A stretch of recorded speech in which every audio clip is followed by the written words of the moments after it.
Now, once we understand that exactly what are the three temperature scales are, and how to convert them, and what is temperature? Well, temperature actually is the a kind of property that indicating object A and B reached the thermal equilibrium, which means there's no more energy change, so on and so forth. But still, it's not very clear to us what exactly is temperature. Well, actually, in the next chapter or so, which is chapter 21, you will be able to learn something called the kinetic energy theory of gases. From there, actually, you can understand the nature of temperature far better. But I want to point out now, because that will make life much easier. Temperature, what is temperature? Actually, is a physical quantity which is proportional to the average kinetic energy of each molecule or atom.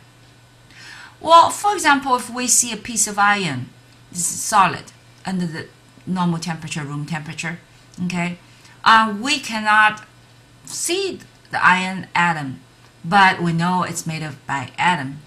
Well, actually, each atom sits in a particular place that's called equilibrium place, one to each other. This is a one-dimensional picture, and obviously, if we have a piece of three-dimensional iron, and you can imagine that with three-dimensional structure, each atom actually vibrate around their equilibrium position. The relationship between each one with their neighbor, well, one-dimensional, you can have a left and the right, and two-dimensional, then you will have two more neighbor, and three-dimensional, you will have total of 6 neighboring atom, or more if you think about diagonal anyway. Now, the relationship is as this. As if they are connected by a soft spring coil. Well, imagine if the 1 and 2 remain a certain distance called L1. There's a reason that they keep at that distance. Because at that distance, that the net force on each atom is roughly cancelled, so that it's called equilibrium position. So imagine now if atom 1 move to the right, atom 2 move to the left, and they get closer. When they get closer, obviously that's not a good situation. The force between them, for example, in this case, if the spring get compressed, obviously want to push them apart. So they start to, 1 will move back and 2 will move back. And a situation happen same as 2 to 3, 3 to 4, 4 to 5. So what happens is each atom is constantly vibrating. As we know, if we describe such a situation, that atom has kinetic energy because it has speed, and also obviously has potential energy because there is a kind of force between the neighboring atoms. So the temperature of that piece of iron actually will be proportional to the average kinetic energy of the atoms, which means not every one of them vibrate at the same speed. We're talking about average. So say, for example, this is at a relatively low temperature. So if temperature is low, V will relatively small because they're proportional. So they vibrate in a small range. Now, if we deliver energy to the system, so the atoms absorb energy, so the kinetic energy increases, temperature increases. That means that piece of object gets warmer or hot. And a microscopic view is because it absorbs energy, kinetic energy picks up, temperature goes higher. Temperature goes higher, they're going to vibrate because V will be bigger. They're going to vibrate in a much larger range. So now the equilibrium distance between first one and second one has to be bigger. That's L2 because it requires a larger range of vibration. So think about this. Originally, say if we have a piece of a one-dimensional solid object of have 1 to 5 atoms, so the total length will be 4 intervals, 4 of L1. Now, still, you think of the same situation, but now, instead of L1, between 1 and 2, the length now increased to L2. So, the total length increases because it's due to the interval between each pair of atoms increases. So we define that delta L is L2 minus L1. That is the increment, the change, expansion of each length between a pair of atoms. Okay. Now the total length increase is proportional to n. This n is how many pairs that we have. So each pair increase delta L if you have 10 pairs, and that is total change of length. I guess this makes sense, right? In this case, our n is 4 because you have 5 atoms, you have 4 pairs, 4 intervals, we say. And by conducting experiment, we discovered this is total change of length because most of the time we do not ask for how many pairs of atoms that we have. We just pay attention to total change of length. We discovered total change of length is proportional to the original length. That makes sense because think about this. If original length is longer, which means you have more pairs, that n is large, then don't you think that delta L, the total change will be bigger? Because you see, the total change is proportional to how many pairs? Also, the total change of length is proportional to the change of temperature. That makes sense because the more change of temperature, which means the bigger the V of each atom, the bigger the V, the larger the range, and then it need just get away from each other further. So therefore, total change of length is proportional to the original length of the sample and proportional to the change of temperature of the sample. We're talking about one-dimensional. Let's say a very thin, long rod. That's we consider as one-dimensional, a piece of wire. When we say proportional, which means we can time a constant to make an equation, this constant we name it alpha. That is called coefficient of thermal expansion. As a matter of fact, on page 580A of your textbook, table 19.1 give us the name of material, average linear expansion coefficient. Alpha is the average linear expansion coefficient. And the number is very small. For example, alumina, Al. The alpha for Al is only 24 times 10 to the negative 6.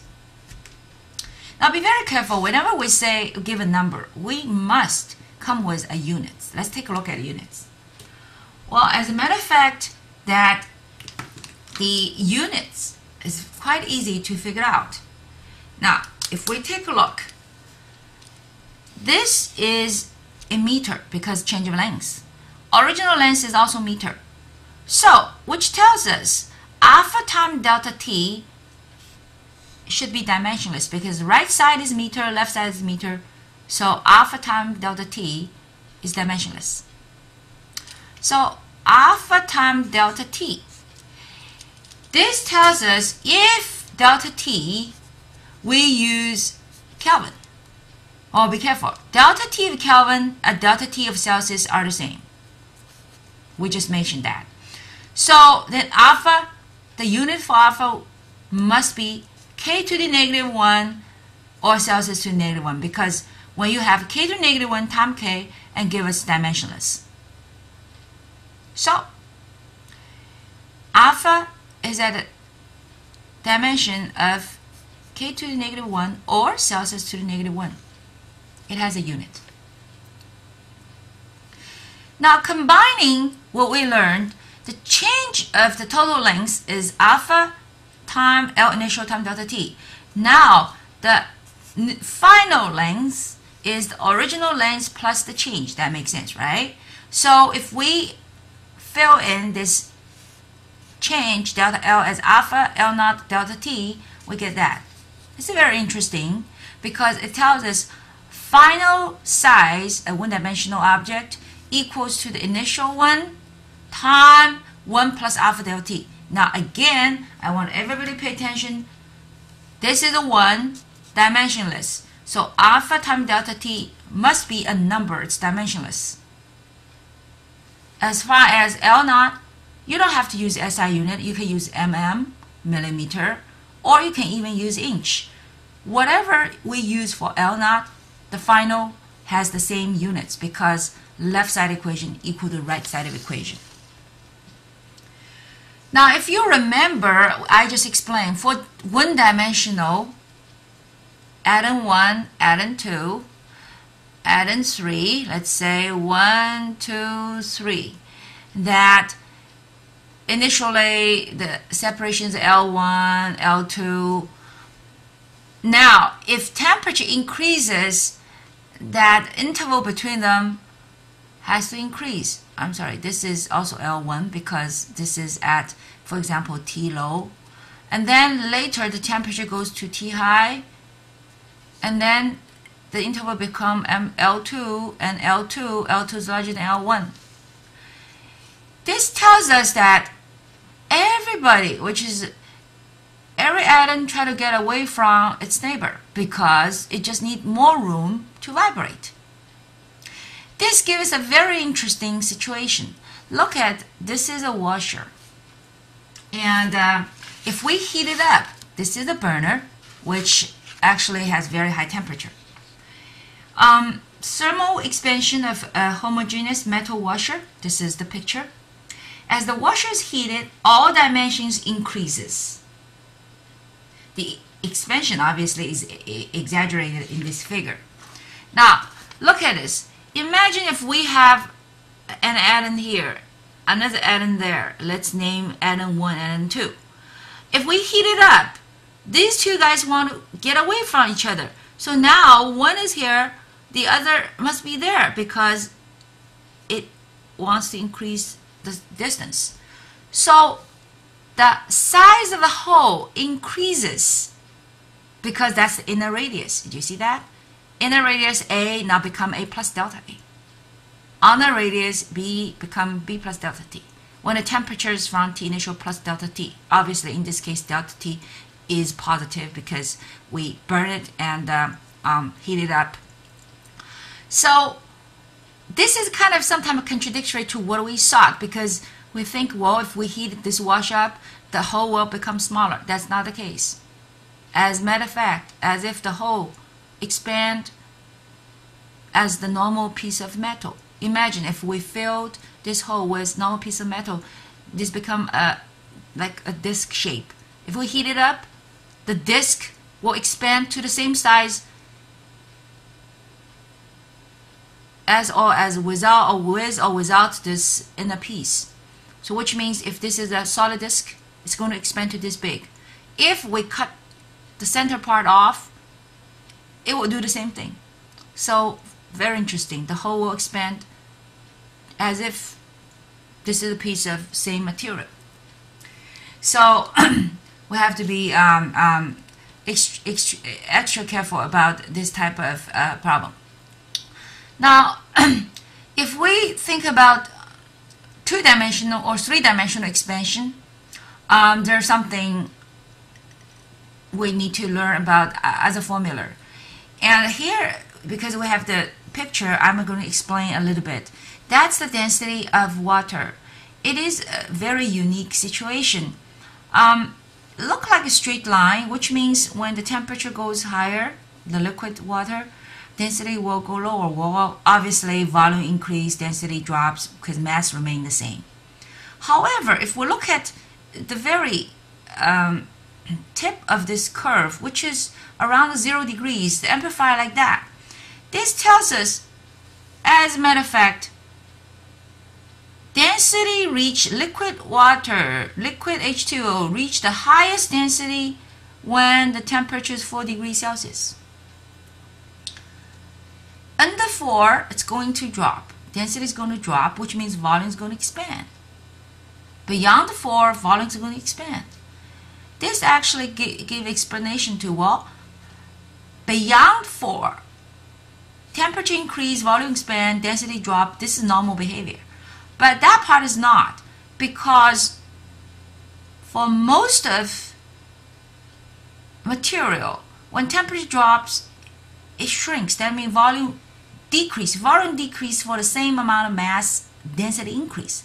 But H2O is very funny. When the temperature drop under 4 degrees Celsius, volume expand. Same amount of mass, result a density drop. That's why ice is less dense than water. Ice floats. So, if we have a lake, as long as it has enough water, which say deep enough, at the bottom of the lake, the water will be always 4 degrees Celsius because that's the water has the highest density, heaviest water, sink to the bottom. So at the bottom of the lake, the temperature is 4 degrees Celsius. Let's continue. Well, on page 587, our textbook, figure 19.8 showed us a washer that when we heat it up, originally atoms are closer. Now you heat it up, they have to separate. So I explained the inner radius, which is the size of the hole, changed to A plus delta A, and outer radius changed from B plus delta B. So the conclusion is a cavity in a piece of material, be careful, in the piece of material, expands in the same way as if the cavity were filled with the material. See, like that. Okay. Now let's consider about two-dimensional case. The two-dimensional case, if we have, let's say, a piece of metal sheet of length AO and A0 and width B0, and let's assume it has 3 atoms for B0 and 4 for A0. So you can imagine if we increase the temperature, we heat it up, deliver the energy, and each atom is going to vibrate faster. They require bigger space between each other. That's why they start to expand. So final A is initial A times 1 plus alpha delta T that we learned before. Because remember, we learned before the final length equals to initial length of time 1 plus alpha delta T. Alpha is the average linear expansion coefficient, right? So B will behave the same. Now the question is, what is the new area? Obviously, new area will be the new A times new B. So area is new A times new B. And if you time this together, we have 1 plus alpha delta T squared. And we know, algebraically, A plus B squared is A squared plus 2AB plus B squared. Now, in our case, the alpha delta T term, if it gets squared, remember, alpha is very small. Alpha is around 10 to the negative 6 of K to the negative 1 or Celsius to negative 1. If you square it, that is 10 to the negative 12. So we have 3 terms, 1 plus 2 alpha delta T plus, if the third term, this term is around 10 to the negative 6, negative 5. The third term is 10 to the negative of 12. That's way too small. We can ignore it. So we have this left. So it's very interesting. You see, this just as if says that area equals to this. That is the final area equals to initial area times 1 plus 2 alpha delta T. Two-dimensional, there's a 2. One-dimensional, there's just 1 plus alpha delta T. So probably you can imagine, you say, hey, what about three-dimensional? Yeah, three-dimensional, eventually, mathematically, we will get something similar, which is V final equals to V initial of 1 plus 3 alpha delta T. Yes, and I'm going to show you that. Okay, so, as a matter of fact, table 19.1 on page 588 has 3 columns. I should say 4 columns. Column 1 is the solid material, alumina, brass, copper, glass, and so far so forth, concrete. And the next column is the average linear expansion coefficient alpha, the value. It's all around 10 to negative 6. Then the third column's material is alcohol and mercury. or even air or helium. These are liquids and gases. So, as a matter of fact, if we think about a three-dimensional solid object of size of A, B, C, or A, O, B, O, C, O, well, there's no problem. We can find that change of volume. It will be 3 alpha times initial volume times delta T. So we get that final volume is initial volume, the 1 plus 3 alpha delta T. However, that if we talk about liquid and gases, I don't think we can get a dimension of A and B and C. So we treat the volume as a whole thing. Therefore, when we describe liquids or gases, we use, instead of use 3 alpha, now we use beta. Beta is the average coefficient of volume expansion. That is the fourth column in page 588 of table 19.1, said average volume expansion coefficient beta. And it is around, for those liquids and gases, they are around 10 to the negative 4 of K negative 1 or Celsius negative 1. So we need to use the proper equation. When we solve gases and liquid problem, we use beta instead of 3 alpha. But if you deal with solids, then 3 alpha value is very, very close to the beta. Now let's think about a situation. We just talking about density of water. Behaves very unusual. Now imagine we have something of defined mass, and density is mass divided by volume. So if mass doesn't change, density change will totally due to volume change. Obviously, volume expand, density drop. Okay, so since m is a constant, so we say rho final over rho initial is the m over v final over v initial, and after that reciprocal, you get that. So the final density is initial density times something like that.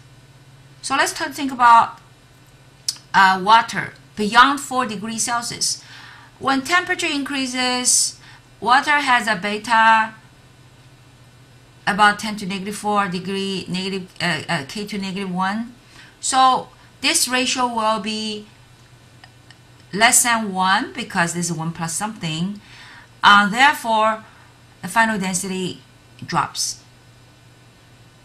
However, under that 4 degrees Celsius, water do the same thing again. It's going to expand, therefore density drops. But this is a quite useful equation when we deal with density.